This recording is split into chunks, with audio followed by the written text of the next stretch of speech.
Hey guys, it's Jean-Claude, and we are opening up a Mass Mutations deck today for Vault Boy 81. Wish him luck in the comments down below. Let's find something sweet, maybe either a gigantic creature or just something fun, lots of enhancements. Want to see the set. Oh my gosh, I want to see the set do what it always does. Alright, Purple Archon. Come on, baby.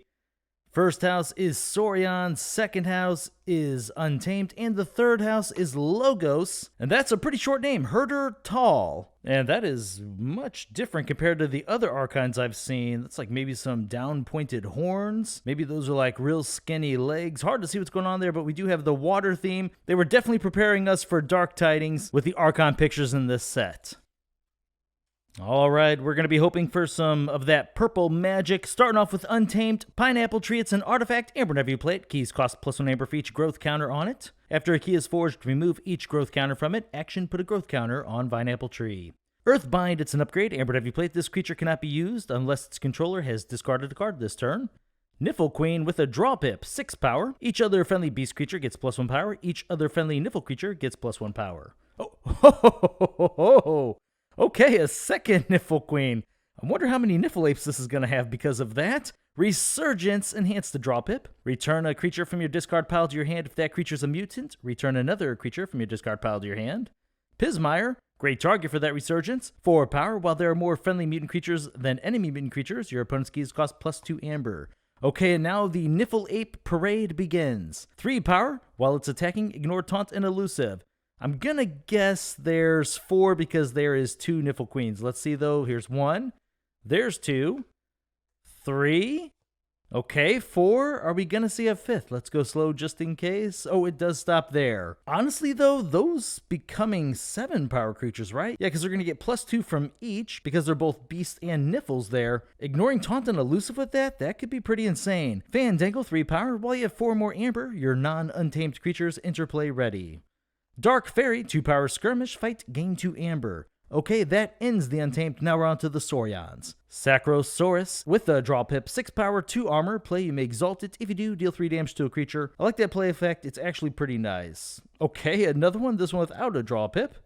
Nero Taurus, 6 power, fight, enemy creatures cannot reap during your opponent's next turn. Reap, enemy creatures cannot fight during your opponent's next turn. That is a really good card. I like those effects on a big body, so a lot of times you're going to get to use that effect multiple times. Humble, Amber Nebula Plate, exhaust a creature. If you do, move 3 amber from that creature to the common supply. Okay, let's see a lot of capture effects then. City State Interest, each friendly creature captures an amber.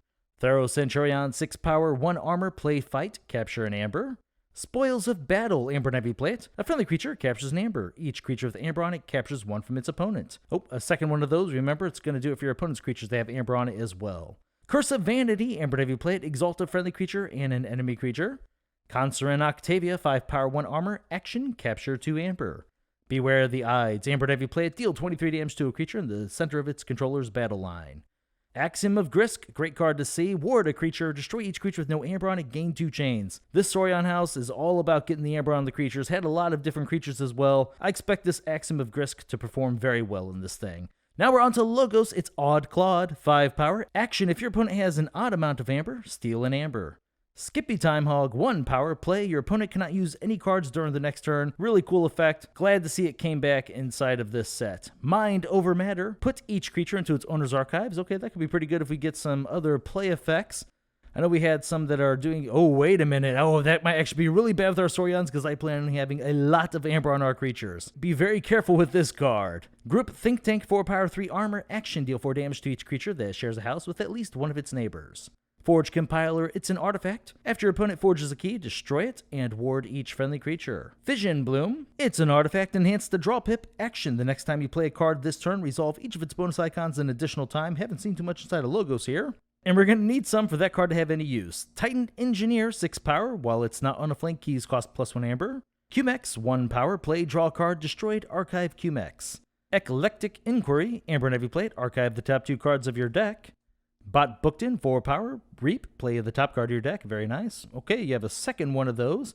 And the final card of the deck is an auto-encoder. Artifact, after a card is discarded from your hand, archive the top card of your deck. That could have been extra nutty had we had a troop call in here, thanks to all the niffles. Okay, let's see here. I'm not expecting a high amber count. I know our amber control count is going to be lower, but this deck is definitely going to shine in the creature department. So let's see. Wow, there's only one inside of Logos. Got a few inside of Saurian. Oh, nope, that's Capture. Let's see here. Okay, and not much in Untamed except for maybe at the very beginning. Yeah, okay, right there. Oh, wow. Is this the lowest amber count we've ever seen? 1, 2, 3, 4, 5, 6, 7, 8. 8 is pretty dang low. Now we're on to amber control. Thank goodness for this pineapple tree. It's going to have to do a lot of work for us. Earthbind might help out a little, but let's see here. Okay. Saurians are going to have to bring it home in this deck. Logos only had the one creature right there. You know what? Skippy Time Hog, that's definitely going to slow him down. Got to throw that up. The odd Claude. Oh, here you go, Saurians. Yeah, just really help us out. If you fight with this, you're going to prevent them from reaping, so I guess we can throw that up as well.